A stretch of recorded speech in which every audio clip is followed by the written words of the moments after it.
ఎలక్టరల్లో BRS top, దేశంలోని ప్రాంతీయ పార్టీల్లో ఫస్ట్ ప్లేస్, ఓవరాల్గా 3వ స్థానం. 2017-23 వరకు 913 కోట్లు, 2022-23లోనే 529 కోట్లు.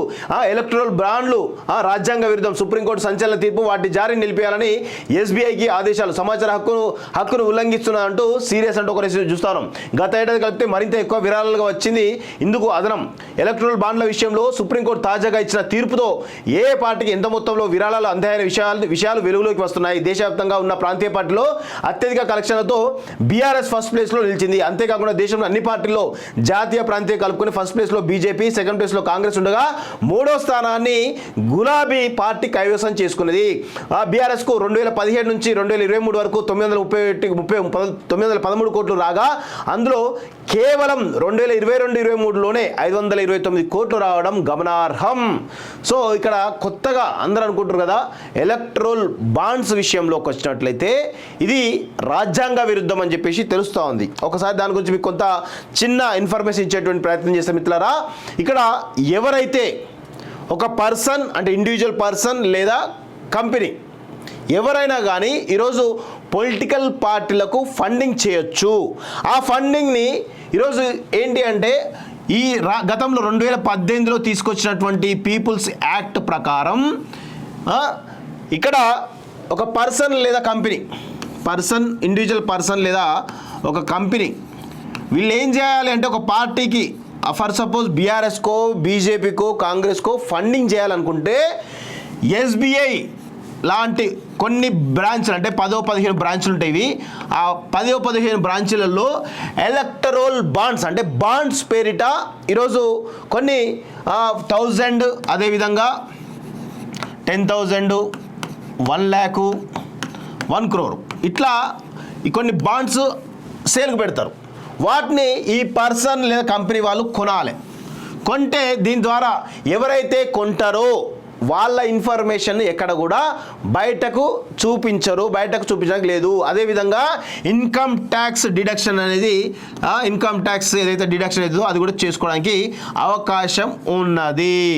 సో ఇక్కడ విషయం ఏంటి అంటే ఇట్లా చేయడం వల్ల ఒక సరి అయినటువంటి విధానం కాదు అనేది స్పష్టంగా తెలుస్తూ ఉంది. ఎవరైనా కానీ ఎనీ పర్సన్, ఎనీ కంపెనీ ఈ బాండ్స్ని కొనొచ్చు. కొని ఆ టికెట్స్ని ఆ పార్టీలకు ఇచ్చినట్లయితే వాళ్ళు ఆ బాండ్స్ని మళ్ళీ బ్యాంకు త్రూ, చెక్ల త్రూ, వాటిని వాళ్ళ పార్టీ అకౌంట్లోకి క్రెడిట్ చేసుకుంటారు. దీని ద్వారా ఏం జరుగుతుంది అంటే కేవలం అధికార పార్టీలో ఉన్నటువంటి పార్టీలకు మాత్రమే పెద్ద ఎత్తున బెనిఫిట్ జరుగుతుంది. అదేవిధంగా ముఖ్యంగా ఇక్కడ ఏం జరుగుతుంది అంటే క్విడ్ ప్రోకో అనేటువంటి ఒక క్విడ్ ప్రోకో జరుగుతుందని చెప్పేసి పెద్ద ఎత్తున తెలుస్తూ ఉంది. ఎందుకు అంటే ఈరోజు అధికార పార్టీ ఒక ఇండివిజువల్ పర్సన్స్కో, కంపెనీకో బెనిఫిట్ చేసేలా స్కీమ్స్ లేకపోతే కాంట్రాక్ట్లు ఇచ్చినట్లయితే వాళ్ళు ఇండైరెక్ట్గా ఈ బాండ్స్ ద్వారా పెద్ద మొత్తంలో డబ్బులను ఇచ్చేసి మరి పార్టీకి విరాళంగా ఇచ్చేటువంటి అవకాశం అయితే బలంగా కనబడుతోంది. దీని ద్వారా ఎక్కడ కూడా ఎవరు ఎంత ఈ బాండ్ల ద్వారా ఎవరు ఎంత ఇచ్చారనేది ఆ వివరాలన్నీ కూడా గోప్యంగా ఉంటాయి. కాబట్టి అది ఎక్కడ కూడా సరైన నిర్ణయం కాదు. కాబట్టి సమాచార హక్కు చట్టానికి వ్యతిరేకంగా ఉంది. కాబట్టి దాన్ని తొలగించాలని చెప్పేసి ఎప్పటి నుంచో కూడా వినతులు వినిపిస్తూ ఉన్నాయి. దీనికి ముఖ్యంగా ఈరోజు కూడా అధికార పార్టీ కాబట్టి బీజేపీకి అత్యధికంగా ఉంది, తర్వాత కాంగ్రెస్ ఉంది, తర్వాత ఈరోజు బీఆర్ఎస్ పార్టీ 3వ స్థానంలో ఉంది. అంటే ఏ విధంగా క్విడ్ ప్రోకో రాజకీయాలు జరుగుతున్నాయో మనం అర్థం చేసుకోవాలి. అందుకే ఈ ఎలక్టరల్ బాండ్స్ అనేవి రాజ్యాంగ విరుద్ధం. ఈరోజు ఈ రాజ్యాంగ విరుద్ధమైనటువంటి బాండ్స్ని ఖచ్చితంగా అందరికీ తెలియజేసేలా, అందరికి ముందు ఉండేలా, ఈ వివరాలు ఉండేలా ఈరోజు పెద్ద ఎత్తున సుప్రీంకోర్టు తీర్పు ఇవ్వడం ఈరోజు బీజేపీకి అదేవిధంగా బీఆర్ఎస్ పార్టీకి చెంపపెట్టేలా మనమైతే చెప్పొచ్చు వాస్తవంగా. సో ఇలా అనేకమైనటువంటి అక్రమాలు అంటే ప్రధాని మోడీ తీసుకొచ్చినటువంటి ఒక పనికిమాలిన పథకంగా దీన్ని మనం చూడవచ్చు వాస్తవంగా. చాలా సంచలన తీర్పు ఇది బీజేపీ కానీ బీఆర్ఎస్ లాంటి పార్టీలకు చెంపపెట్టేలా ఇది ఒక జడ్జిమెంట్ అని చెప్పేసి మనం చెప్పొచ్చు వాస్తవంగా. సో చాలా ఇలాంటి కొన్ని నిర్ణయాలు అయితే చాలా బీజేపీకి కొన్ని వ్యతిరేకంగా ఉన్నట్టు మనకు తెలుస్తూ ఉంది. సో ఇది మొత్తానికైతే దీనిలో చూడండి ఎలక్ట్రల్ బాండ్స్లో బీఆర్ఎస్ ఎంత పెద్ద టాప్లో ఉందో మనం అర్థం చేసుకోవాలి.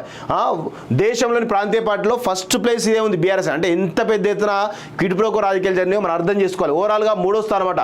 2017 నుంచి 23 వరకు 913 కోట్లట. కేవలం ఒక సంవత్సరంలోనే 529 కోట్లు వచ్చినాయట. చూడండి గత ఏడాది కలిపితే మరింత ఎక్కువ విరాళంగా వచ్చింది. ఇందుకు అదనం అంటూ మళ్ళా చూపిస్తూ ఉన్నారు. ఒకసారి దీని గురించి కూడా పూర్తిగా మీకు చూపించడం ప్రయత్నం చేస్తాం మిత్రులారా. 2017-18 చూడండి ఎంత వచ్చినాయి, జీరో. 2018-19లో 140 కోట్లు, 19-20లో 89 కోట్లు, 2020-21లో జీరో, 2021-22లో 153 కోట్లు, 2022-23లో 529 కోట్లు వచ్చినాయి. ఎలక్ట్రల్ బాండ్లపై సుప్రీంకోర్టు తాజా తీర్పుతో ఏ పార్టీకి ఎంత ముట్టిందని లెక్కలు వెలుగులోకి వస్తున్నాయి. అధికారంలో ఉన్న పార్టీలకే భారీ మొత్తంలో బాండ్ల రూపంలో కార్పొరేట్ సంస్థలు సంపన్న నుంచి విరాళాలు అందుతున్నట్లు లెక్కలు వెల్లడిస్తున్నాయి. దేశవ్యాప్తంగా ఉన్న ప్రాంతీయ పార్టీలో బీఆర్ఎస్ అత్యధిక కలెక్షన్లతో ఫస్ట్ ప్లేస్లో ఉన్నది. జాతీయ పార్టీలు బీజేపీ, కాంగ్రెస్ తర్వాత దేశంలో ఎక్కువ సంపన్నమైన పార్టీగా గుర్తింపు పొందింది. 2018 నుంచి 23 మార్చి వరకు బీఆర్ఎస్కు ఈ రూపంలో అందిన విరాళం 912 కోట్లట.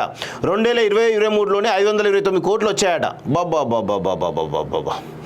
రిచెస్ట్ పార్టీగా బీఆర్ఎస్, అందులోనూ గులాబీ పార్టీ రికార్డ్ అంట. ఎలక్ట్రల్ బాండ్లతో సంబంధం లేకుండా ఎలక్ట్రల్ ట్రస్ట్ల ద్వారాను డొనేషన్లను ఆకర్షించడంలో బీఆర్ఎస్ టాప్ 3 ప్లేస్లో ఉన్నది. ఎన్నికల సంఘం సమర్పించిన ఆడిట్ రిపోర్ట్ 2022-23లో సొంత పార్టీ నేతలు, పారిశ్రామికవేత్తలు, వివిధ సంస్థల నుంచి 64 కోట్ల మేర అందాయి.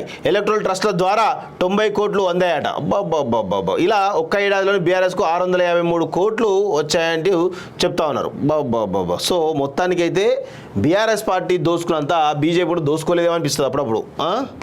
మొత్తానికి ఎలక్ట్రల్ బాండ్లు అనేవి రాజ్యాంగ విరుద్ధం. దాన్ని క్యాన్సిల్ చేయడం కూడా ఒక శుభపరిణంగా మనం అయితే చెప్పొచ్చు వాస్తవంగా.